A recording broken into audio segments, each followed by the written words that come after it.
നമസ്തേ. ഇന്ന് നമ്മൾ നോക്കുന്നത് എൻ്റെ വ്യൂവേഴ്സിൻ്റെ കറണ്ട് എനർജി എന്താണെന്നും യൂണിവേഴ്സ് അവർക്ക് എന്ത് ഗൈഡൻസാണ് കൊടുക്കുന്നതെന്നും അവരെവിടേക്ക് എത്തിച്ചേരുന്നതെന്നുള്ള 3 കാർഡുകളാണ് നമ്മൾ എടുത്തിരിക്കുന്നത്.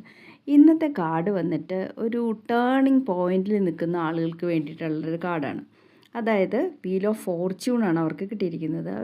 നമ്മളെപ്പോഴും എല്ലാം ഒരു ചക്രമായിട്ടാണ് എല്ലാം കാലത്തിനെ നമ്മൾ പറയുക കാലചക്രം, ഭാഗ്യചക്രം, അങ്ങനെ പല ചക്രങ്ങൾ ഇങ്ങനെ ആവർത്തിച്ച് ടേൺ ചെയ്തുകൊണ്ടിരിക്കും. അപ്പോൾ ഇതിപ്പോൾ നിങ്ങളുടെ ഒരു സമയം കഴിഞ്ഞിട്ട് നിങ്ങൾക്കൊരു ഭാഗ്യചക്രം തിരിഞ്ഞു തുടങ്ങിയിരിക്കുന്ന സമയമാണ്.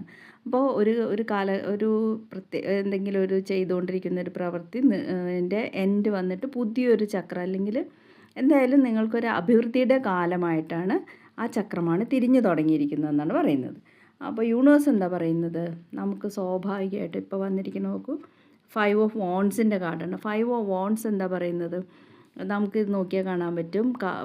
നിങ്ങളോട് യൂണിവേഴ്സ് പറയുന്നത് നിങ്ങൾ ഈ സമയത്ത് നിങ്ങളുടെ ഭാഗ്യചക്രം തിരിഞ്ഞ് നമുക്കൊരു നല്ല കാലം വന്നു തുടങ്ങുമ്പോൾ സ്വാഭാവികമായിട്ടും നമ്മുടെ ഇടയിൽ സംഭവിക്കുന്ന ഒരു കാര്യം, അടുത്ത ബന്ധുക്കളിൽ നിന്നോ സുഹൃത്തുക്കളിൽ നിന്നൊക്കെ എല്ലാം ഒരു അറ്റാക്കായിരിക്കും. ആ സമയത്ത് നമ്മൾ ആരും നന്നാവണം മറ്റൊരാൾക്ക് വളരെ അപൂർവം പേർക്കേ ഉള്ളൂ അതിൽ സന്തോഷിക്കുന്നവർ. ബാക്കി എല്ലാവരും എന്തെങ്കിലും തടസ്സങ്ങളും ബുദ്ധിമുട്ടുകളും ആയിട്ട് നമ്മളെ സമീപിക്കും. നമ്മളെ ആക്രമിക്കുന്നതിന് തുല്യമായിട്ടായിരിക്കും അവരുടെ സമീപനം.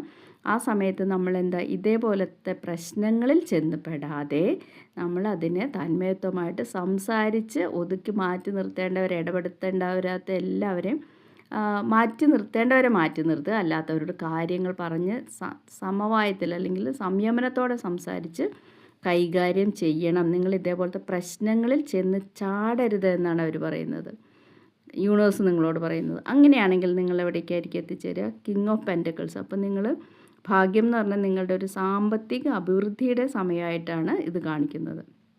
നിങ്ങളൊരു ധനത്തിൻ്റെ കാര്യത്തിൽ ഒരു കിങ്ങിൻ്റെ എനർജിയിലേക്ക് ഉയരാനുള്ള അത്രയും പവറോട് കൂടിയിട്ടുള്ള ഒരു കാലഘട്ടത്തിൻ്റെ ടേണിംഗ് പോയിന്റിലാണ് നിങ്ങൾ നിൽക്കുന്നതെന്നാണ് ഈ കാർഡുകൾ എല്ലാം സൂചിപ്പിക്കുന്നത്. അതിൽ നിങ്ങൾ ശ്രദ്ധിക്കേണ്ട കാര്യം ഈ ഒരു കാർഡിൻ്റെ എനർജിയാണ്. അപ്പോൾ ഇതൊരു ജനറൽ റീഡിംഗ് ആണ്. റെസനേറ്റ് ചെയ്യുന്നവർ ഐ ക്ലെയിം ദിസ് എനർജി എന്ന് പറഞ്ഞിട്ട് ഒരു കമൻ്റ് ഇടുക. 888 ഐ ക്ലെയിം ദിസ് എനർജി എന്നോ എന്താണ് നിങ്ങൾക്ക് അനുയോജ്യമായിട്ടൊരു കമൻ്റ് ഇടുക. Thank you very much.